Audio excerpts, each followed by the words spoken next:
మీరు ఈ టైటిల్ చూడగానే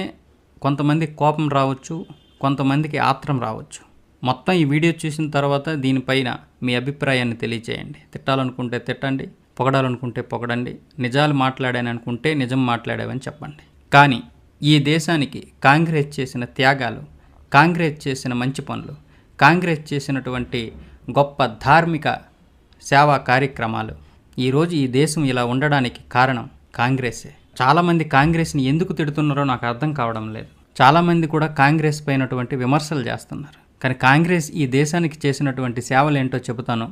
వినండి. 21 లక్షల మంది హిందువులను చంపిన తర్వాత కూడా పాకుకు 65 కోట్ల రూపాయలు ఇచ్చినటువంటి పార్టీ, మత ప్రాతిపదికగా పంపకం చేసినప్పటికీ 7 కోట్ల ముస్లింలను ఈ దేశంలోనే ఉంచినటువంటి పార్టీ, హిందువులు లేని కాశ్మీర్ను తయారు చేసింది, సెక్యులర్ పదాన్ని రాజ్యాంగంలో చేర్పించింది, 8 రాష్ట్రాలలో హిందువులను అల్పసంఖ్యాకులుగా చేసింది, ఏఎంయూలో ముస్లిం పదాన్ని చేర్చింది, బీహెచ్ఈలో హిందూ పదాన్ని చేర్చడానికి వ్యతిరేకించింది, కాశ్మీర్ సమస్యను జటిలం చేసింది, జేకేలో చట్టం నందలి సెక్షన్ 35A 370లను పెట్టింది, పట్టుబడిన 93,000 పాక్ సైనికులను వదిలిపెట్టి జయింపబడిన POKను తిరిగి గిఫ్ట్గా ఇచ్చేసింది, 90,000 స్క్వేర్ కిలోమీటర్లతో పాటు కైలాస మానస సరోవరంను చైనాకు అప్పగించింది, జేకేలో రోహింగ్యాలకు పునరావాసం కల్పించింది, బంగ్లాదేశీ ముస్లింలను దేశంలో చొప్పించి ఓటు బ్యాంకు పెంచుకుంది, ఎన్ఆర్సీని వ్యతిరేకించింది, దేశ ద్రోహులను రక్షించడానికి రాత్రి 2 గంటలకు సుప్రీంకోర్టును తెరిపించింది,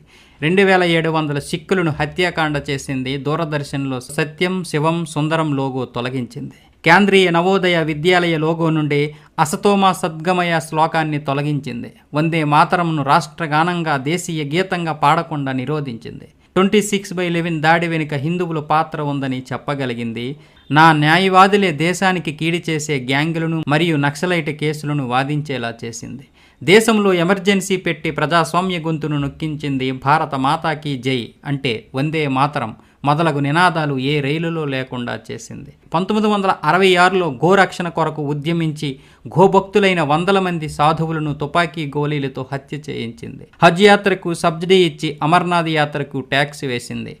సోమనాథ మందిరం నిర్మించుకున్నాడని సర్దార్ పటేల్ని విరోధించింది, సోమనాథ మందిరాన్ని ప్రారంభించబోయే రాష్ట్రపతి డాక్టర్ రాజేంద్ర ప్రసాద్ను విరోధించింది, ఆర్ఎస్ఎస్ను ముస్లిం బ్రదర్హుడ్ లాంటి ఉగ్రవాద సంస్థగా చెప్పగలిగింది, శ్రీరాముడిని కల్పితంగా చెబుతూ అఫిడవిట్ ఇచ్చింది, అట్లాగే రామసేతును విరిచేసే ప్రయత్నమూ చేసింది, భారత్కు UNOలో లభించే సభ్యత్వం వీటో అధికారం చైనాకిచ్చింది, మీరందరూ